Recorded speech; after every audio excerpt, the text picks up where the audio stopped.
Lease కిరాయి అడిగిన యజమానికి ఆ భవనం తమదేనంటూ దబాయించిన హోటల్ యాజమాన్యం నిర్వాకం శంషాబాద్లో చర్చగా మారింది.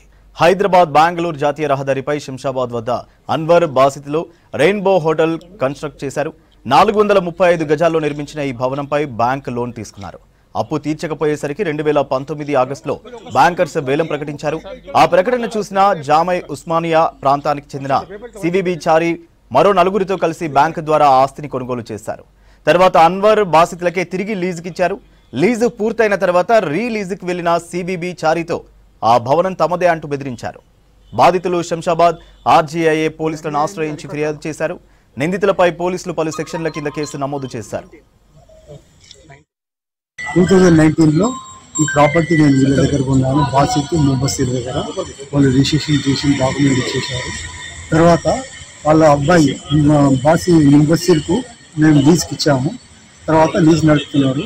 లీజ్ నడిపేటైనా కాకుండా వాళ్ళ బాబాయ్ నడుపుతున్నాడు. వాళ్ళ మధ్యలో గొడవ ఉంటుంది.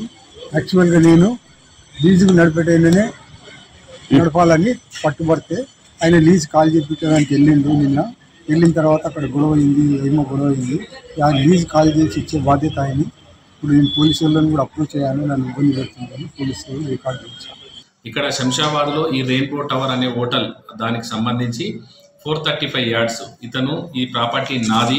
ఇతను దానికి సంబంధించి ఈ అన్వర్ బాసిత్ ఇద్దరు అన్నదమ్ముల పేరు మీద ఉండే వాది బ్యాంకులో లోన్ ఉన్నప్పుడు ఏం చేసిందంటే నాకు లోన్లో ఆక్షన్లో పోతుంది మీరు పర్చేజ్ చేస్తున్నాం అని చెప్పి అతని దగ్గరికి అప్రోచ్ అయితే ఇతను ఆ బ్యాంక్ అమౌంట్ మొత్తం క్లియర్ చేసేసి వాళ్ళకి అమౌంట్ ఇచ్చి దానికి సంబంధించి ఇతను ఈ ల్యాండ్ ఏదైతే 435 యార్డ్స్ ఇద్దరు అన్నదమ్ములు కలిసి అతని పేరు మీద రిజిస్ట్రేషన్ చేయడం జరిగింది. చేసిన తర్వాత కొన్ని రోజులకు దీనికి సంబంధించి అన్వర్ వాళ్ళ కొడుకు ముబసిర్ అనే అతను దాన్ని లీజుకు తీసుకొని నడిపేయడం జరిగింది. ఆ తర్వాత వాళ్ళ అన్నదమ్ముల మధ్యలో గొడవలు వచ్చి కొన్ని రోజుల తర్వాత వాళ్ళ ఇంకొక బ్రదర్ అంటే ఈ ముబసిర్ వాళ్ళ బ్రదర్ షోయబ్ అనే వ్యక్తి వాళ్ళు లీజ్ వాళ్ళ మాట్లాడుకొని వాళ్ళు తీసుకొని వాళ్ళు దగ్గర 3 సంవత్సరాల నుంచి వాళ్ళు ఉంటున్నారు. ఇప్పుడు అతనికి రీసెంట్గా అతనికి ఏంటంటే ఈ హోటల్ రెయిన్బో టవర్ నుంచి నాకు అమౌంట్ వస్తుంది, 2 లక్షల రెంట్ వస్తుంది. ఇప్పుడు ఈ మధ్యలో చూసుకుంటే అందులో షోయబ్ అనే వాళ్ళు ఉన్నారు, నేను అతనికి ఇవ్వలేదు, ముబసిర్ అనే అతనికి ఇచ్చిన అని అతను వెరిఫై చేసుకుని ఇక్కడికి వచ్చి అడిగితే వాళ్ళు ఏం చేస్తారంటే ఈ ప్రాపర్టీ నాది, నాకు సంబంధించింది,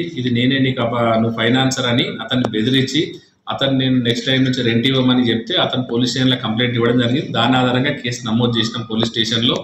ఈ బాసిత్ తర్వాత వాళ్ళ కొడుకు షోయబ్ పేరు మీద కేసు నమోదైంది. దానిలో వెరిఫై చేస్తే వాళ్ళు ఈ ఫైనాన్సర్ అని చెప్తున్న దానికి సంబంధించి ఎలాంటి ఎవిడెన్సెస్ కూడా మా దగ్గర ఏం సబ్మిట్ చేయలేదు.